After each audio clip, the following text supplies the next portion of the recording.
Hey guys, this is going to be a review on my Chris Reeve Sebenza. I made a video, actually one of my first videos was on the Sebenza, and I was kind of talking about how it's not all that small, the smaller model. But someone, actually a couple people asked me to do a review on it, a full review. So that's what this is. First thing I want to mention, obviously, is the background here. I'm actually in my backyard. See here, it's just a deck table, in the old backyard. In advance, I apologize for any wind, interference, or the neighbor's actually mowing his lawn. So any noise like that. Hopefully, you'll be able to hear all my commentary. The table that I normally film on actually has a bunch of crap on it right now, so that's why I'm outside. It's a beautiful day. I thought, why not? Change of scenery. You get tired of seeing the same old thing. So anyway, that out of the way. What you're actually looking at here is my Pelican 1010 case. I use this just to store the Sebenza. Obviously it doesn't come with it. Here's the knife itself. I did in my other video, I briefly went over the, I had a custom sheath done. I think in that video, if you're interested in something like this, I have information on that. It actually stores it with the clip on, which I really love, belt sheath. But anyway, more on the sheath later, or in another video maybe. This one's just about the knife. So yeah, this is the, let me move this stuff over. This is the Chris Reeves small classic Sebenza, which happens to have black micarta inlays. Now, it is the small version. You can get a small or a large. The larger is, I think overall, everything's about an inch longer. Full, the inch longer blade. Handle might be, I guess, an inch longer. I don't have specs on it right now. And I say it's a classic. There's two different designs. Besides getting it bigger or small, you have the choice between a regular or a classic. Now the main difference between the regular and the classic is right here. Okay, when the knife's closed, you have a cutout for the thumb stud. On a classic, you have just this basic, like half moon shape, okay? On the regular, you have more of like a wavy type pattern. If you Google, or if you go to, I don't know, the site I got this is off of knifeart.com. If you go there, you can see the differences between the regulars and the classics. I just happen to like the look of the classic. I went with the small, pretty much because of the price range. This was $400 brand new. I definitely wanted the inserts. They're a little more expensive. If you want this same knife without the inserts, just a plain titanium handle, the base price is about $330. I know it's still way too steep for most people, but that's totally fine. It's just if you're in the market for this knife, like I said, you could save some money by not getting the inserts. There's actually plenty of different designs to choose from. Alright, specs. Blade size is 3 inches. Handle is about 4 inches. Okay, so overall you got a 7-inch knife open. The blade is CPM S30V stainless steel.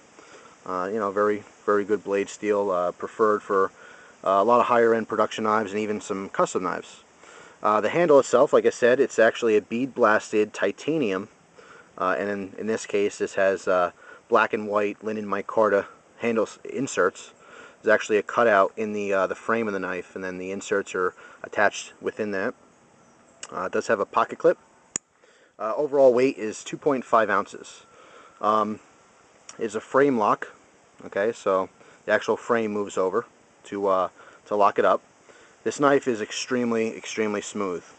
It's very hard to explain to someone, how such a small kind of plain looking knife can cost so much, and it's too hard to explain, to be honest. You have to kind of get one in your hand and really experience it. There's a strong following, with Chris Reeves knives. People usually love them or they hate them. Some people say it's all hype.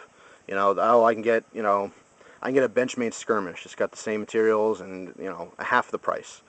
And that's true. You can. There's a lot of knives out there. The Bradley cutlery, the Bradley Elias, actually very similar design, and I think it's like $150 for the maybe the small, or I forget whether it's a small or large. But there are plenty of nice knives out there. It's just the Sebenza is in its own class. I consider this to be a semi-custom knife. Technically, it's a production knife because you'll have many of the same exact model made, and there are certain parts that are CNC done, meaning that there's a computer-generated machine that actually cut out certain parts. So it's not entirely custom. but there are a lot of custom hand finishing processes done to it. It's really, really amazing. The attention to detail is really what it's all about. When I got this knife, all the screws are actually flipped over so that and they take an Allen wrench, regular old Allen wrench, which is included with the knife. But these were on the other side. I switched them so that the front of the knife, because this is a right-handed knife, the front would have the smooth screws showing. I thought that would just be a nicer look. But anyway, awesome knife. You know, if you're really into knives and you have the money to spend, you definitely have to experience this. The big question on the forums for years is, for the price, do I get a Sebenza or do I get a Strider? And it's totally preference. Some people, obviously, you're going to have your hardcore Strider fans, and they're going to put down the Sebenza, you know, and then vice versa. You're going to have your Chris Reeve fans, and they're going to say, well, the Strider's overrated. So it's entirely preference. I happen to own both. I'm very lucky, you know, to be able to have both. You want my honest opinion? I prefer the Sebenza. I actually wish I would have gotten the large. The small is great, but, you know, for a user, the large obviously offers a little bit more cutting edge, and a little bit more grip.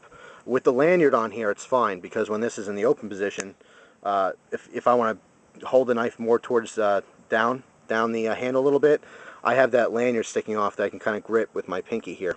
You see there. So it's not a problem whatsoever, but I would like to eventually try a large. Let's see, some features on this. People don't really, you wouldn't know, because most sites don't even say it. This actually has a pivot bushing, which basically is just a little piece of metal around the pivot hole on the blade. What that means is that with your Allen wrench, you can tighten down your pivot screw as hard as it goes, and every single time you could have perfect tension on the blade. Something a lot of knives don't offer. If you're, you know, if you're a knife collector or user and you have a lot of different knives, you might notice that, well, you know, sometimes your blade will get a little loose, and you have to kind of play with that pivot screw. You got to tighten it a little bit, check out, see how tight it is moving, you know, and then go back, maybe loosen it up a little bit. Not with the Sebenza. It's perfect every time. All the pieces, the tolerances, in other words, the spaces in between pieces, very, very tight. It's a very, very well done quality knife. And like I said, you really can't appreciate it unless you get it in your hand. It's amazing. And unfortunately, sometimes on the forums, they'll hype it up too much, and it almost seems like a godly type knife, like you have to have one, you know, that kind of deal. I definitely recommend, if you can afford it and you have the opportunity, to definitely try it out. I think what happens is there's so much talk about it and so much hype that when you finally get one, you open it up and you go, you know what? What's the big deal? It's a knife. Yeah, and that's all it is. I think it gets too much hype where that sometimes when people actually get one in their hand, they go, it's overrated. Well, unfortunately, I think it just gets a little bit too much hype. But it is amazing. It's definitely worth checking out. Like I said, if you can afford it. If you have the choice between a Strider like SNG, for example, because most of these models are in about the $400 range for a large, and the SNG, about the same size by Strider, is also $400 new. So it's a tough choice between people. If you want my opinion, I would say definitely check this one out first. But you know, if you like the Strider design more, go for that. It's up to you. But anyway, that's the Chris Reeve Sebenza. Available on different custom knife online shops. Some regular websites sell them. If you want to get them directly from Chris Reeve himself, his website is www.chrisreeve.com. So, and you can check out, he has a couple different models too. So that's my review. I hope you enjoyed it. I hope you enjoy the rest of your day. Thank you for your time.